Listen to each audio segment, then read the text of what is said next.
Magnum look, baby.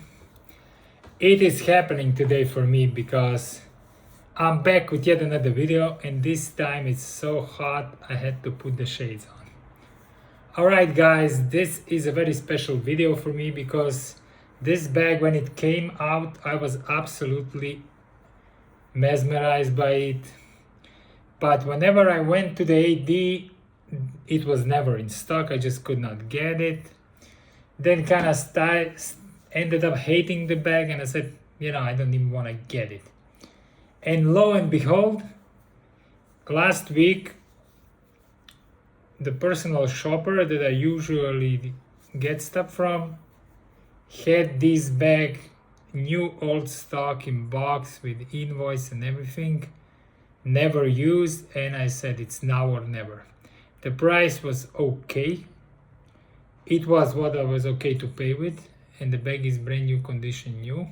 And today we are here to unbox these little beauties, which you already know by the title of this video. But without further ado, let's jump into it, because I don't want to make this completely a marathon, which I would like to do, because obviously I am so happy that I have this piece finally. So mine came in this box, in this beautiful packaging, which I believe potentially is from the time when the bag was acquired. So this particular piece was bought in Louis Vuitton, Belgium.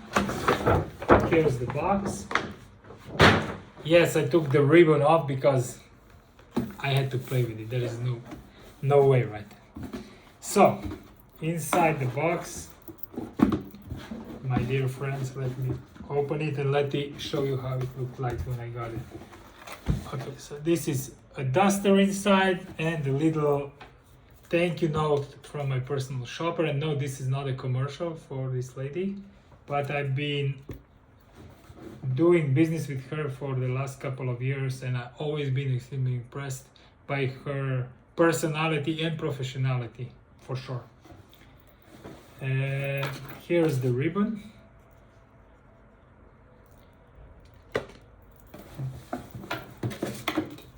The invoice. As I said, I checked that it was purchased in Louis Vuitton, Belgium. Here, so the dust bag with the drawstring. The box I'll put away now because we don't need to see that anymore, and we go into the bag. So let me open this and pull out this gem. Hello people. Alright, so this is the Speedy Nano. This is the original Speedy Nano, the one with the non-detachable strap, in brand new condition, never used. The piping is untouched. The vaquette, as you can see, is completely white still. So this bag has not seen light. It smells like it smells when you smell a piece in a boutique. So it's absolutely new, untarnished, completely as it was the day it was bought. The stuff is still very stiff, which it is when you get it. Here are the rolled handles. They're so cute because they're small. Okay, so I'm not gonna go with the dimensions and everything because you know that by now. I'm just gonna show how beautiful this bag is. So the handles are like this. It has the zip on the top, and mine is extremely smooth because I was playing with it. It is completely stuffed. It looks like a ball now because I stuffed it with the paper. Let's take the paper out.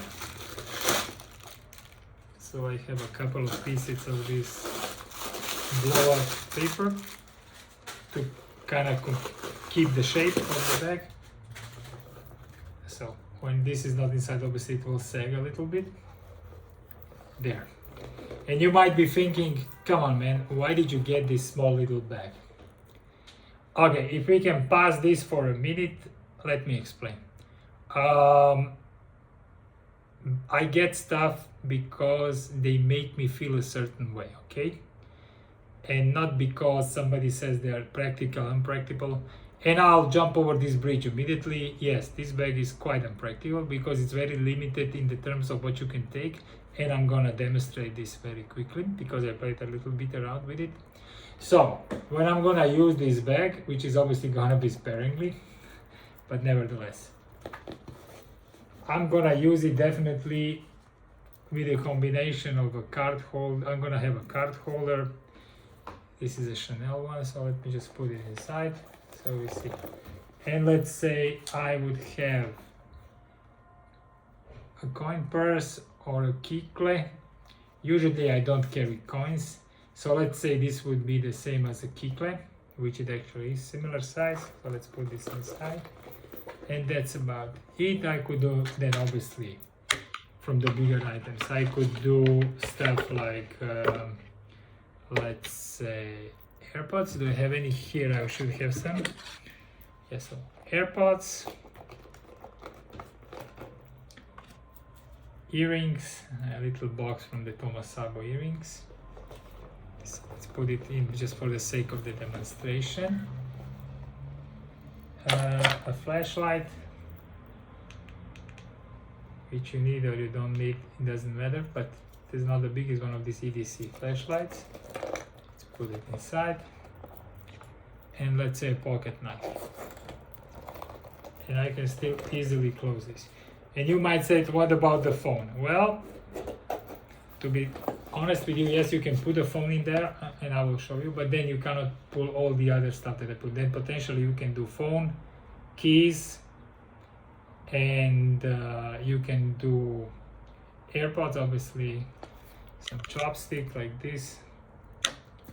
So you need to really think when you're packing this bag. For me, this is gonna be a secondary bag. So for example, when I'm going out and I need to take more, let's say I'm gonna take my work bag, which is gonna be the porte document jour, and I'm gonna take this just as a side bag where I would put my little bits and bobs and keys and stuff like this. So let's put these things now out, and we're gonna talk about putting a phone in there and how would that look like, work like or not work like. So everything is now out, almost. I think I still have the knife in there.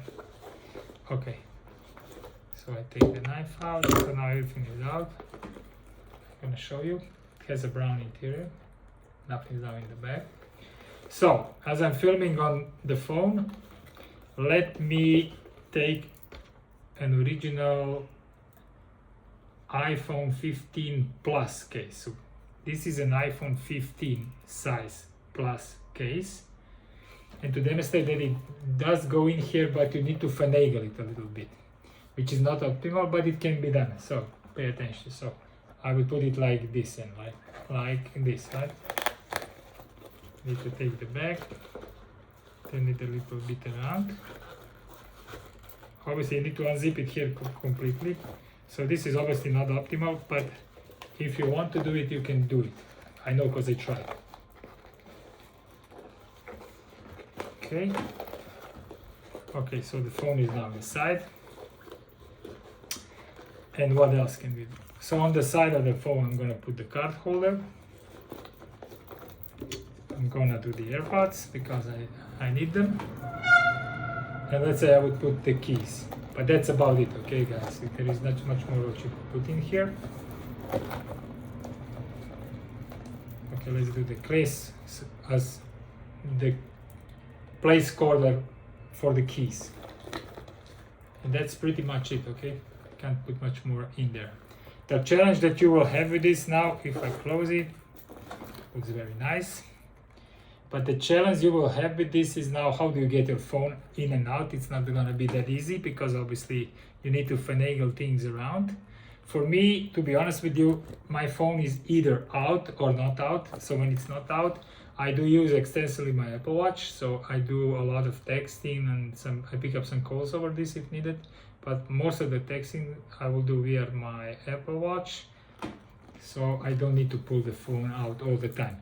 But if I need to pull it out and work on it, I would have it out and then I just put it in my side pocket of the pants for the time being when the phone is absolutely needed to be around. Okay. because the strap is not adjustable, obviously there are some limits. So I already tried this a little bit, and honestly telling you, I would have wished it could be a little bit longer for me, but obviously that might not apply to you that much because I am 180 centimeters tall, which is almost around 6 foot or thereabout for my US viewers.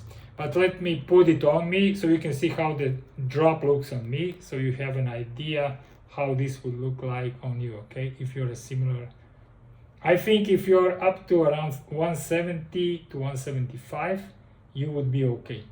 This bag is still okay for me because first of all, it depends on how you like to wear your bags. I like to wear my bags quite high up so they are accessible to me, and I don't like them to be very low, especially if they are in the bag.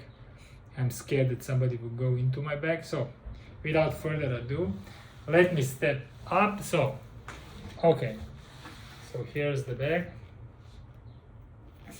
So as I said, I'm 180 centimeters tall, and if I do it on the shoulder, it hits me right on the side of my belt, so it's perfect, okay? The challenge would be when I would do it crossbody, then it's quite high up. For somebody, maybe too high up. So when I do it shoulder, it is completely fine.